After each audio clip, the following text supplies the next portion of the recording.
Terkait dengan adanya larangan pemerintah soal peredaran obat sirup, BPOM Palembang akan melakukan pengawalan kepada pemerintah untuk menarik obat tersebut supaya tidak diedarkan di apotik.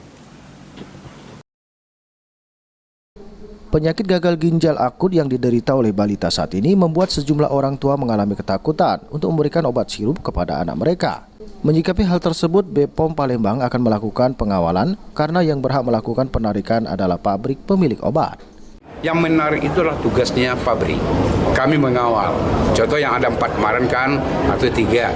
3 ini kita kemarin dengan pemerintah daerah juga datang ke BPF, ya. Jadi alurnya kan pabrik, distributor, BPF, baru ke apotik. Nah, kita kemarin yang memegang obat ini siapa?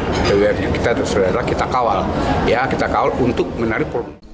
Sementara itu, Ketua GP Farmasi Sumsel telah mengingatkan seluruh apotik agar tidak perlu khawatir dan panik dan tidak perlu meresepkan obat-obatan sesuai aturan.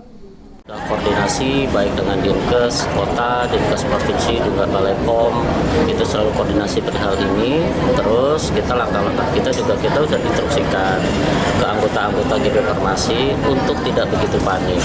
Nah, hari ini dan kemarin sudah juga dilakukan rilis dari Badan POM juga dari Kemenkes untuk obat-obatan yang 133 item itu yang sudah dikeluarkan oleh Badan POM hari ini sudah bisa.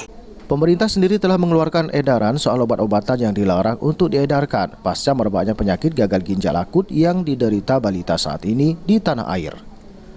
Firman Hidayat, PAL TV.